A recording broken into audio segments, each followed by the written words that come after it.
У нас сегодня в области экономики, я буду только затрагивать, она продолжается, продолжается система даже планирования, которую мы применяли в советский период.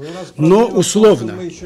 Условно, я почему это говорю условно, потому что называют как годовой индикативный план, во всяком случае годовой, но содержание у нас не изменилось.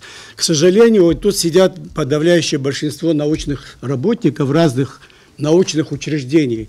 Мы пишем разные статьи, вестники Академии наук выходят, они публикуются в средствах массовой информации других, в журналах разных, российских, но мало кто его использует. Это то, что мы предлагаем. Вот именно как раз о том Хатуна Акакиевна закончила, вот вы спросили правильно, что делать. Вот что делать именно в области стратегического планирования, программирования конкретно, что мы предлагаем. Я хочу из Института экономики и права выступаю как директор. И эти же предложения представлены в парламент. Представленный Совет по определению приоритетных направлений развития при президенте. Основной смысл, что наша система планирования должна начинаться снизу, а не так, как в советский период из Москвы в Тбилиси, потом в Абхазию и до села доходила. А сейчас надо полностью перестраивать. В каждом селе должны разрабатывать собственные программы или планы развития, можно по-разному называть. Пилотный проект мы разработали по просьбе администрации села Чулов. Его приняли в администрации района. Не уверен, что с этого года, это на 2022 год. И это что нам показало? Вот реальная система планирования в селе. Что когда у нас пишут безработных такое-то количество, можно я доскажу, потом вопросы много будут. Пишут безработных столько-то и так далее, когда мы учли все, кто занят чем-то, и личным подсобным хозяйством продает продукцию, уплачивает земельный налог, который наша статистика не учитывает. Они проходят как безработные. И это тоже некрасиво выглядит, во всяком случае, в статистике. Ни один частный предприниматель, который чем-то занимается, они зарегистрированы в селе и в администрации района. Статистика не проходит дальше района. Это надо перестраивать. Это второй вопрос. Третий вопрос,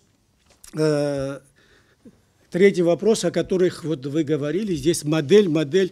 Вот мы можем со своей стороны предложить модель, которая была административная, командная, что было.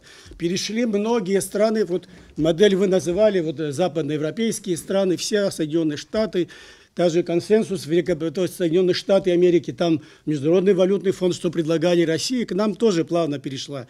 Но что мы обратно, вот сейчас в России в условиях специальной военной операции выдвигают разные институты, как мобилизационная система управления, что было в советский период, у нас в Абхазии, в том числе и в Советском Союзе, в Германии послевоенный период.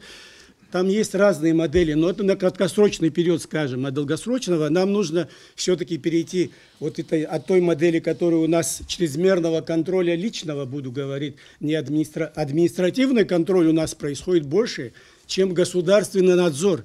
В этом плане у нас должна заработать система декларирования и так далее, многие законы. А в системе как раз разработки планов и прогнозов у нас это заложено в нашем законе, который принят в 2000 году. Но, к сожалению, пункты положения этого закона со стороны государственных органов не исполняются.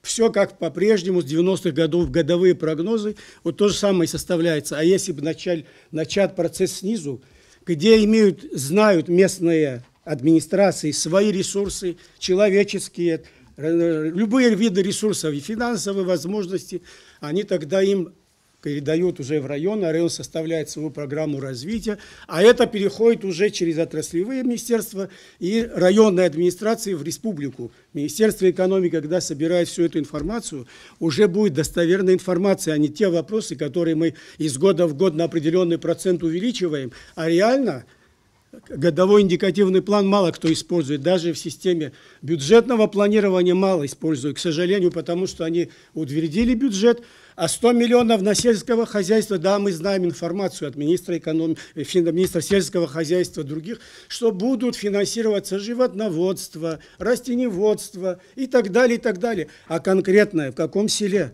Кто за это отвечает, когда будут сроки реализации. То есть планирование должно быть реальное, а не фиктивное, как у нас делается. Вот тогда мы не будем говорить, куда деваются ресурсы, почему растворяются. К частному человеку, мы много раз об этом говорим, выделяют 5 миллионов из 100 одному. Он богатеет, а 20, 30, 40 семей за ним смотрят. Они, их молодежные, особенно я о них говорю, в селах еще остались, они безработные. И поэтому как раз много негативных, и с пьянством, и другими, они как раз туда и выходят. Чтобы вот такая система сложилась, государство должно активно задействовать местные собрания депутатов, районные, городские, снизу вверх. А так у нас в центре, что планируют, ставят, мало что известно там и не делают внизу. Вот такая система взаимная должна быть.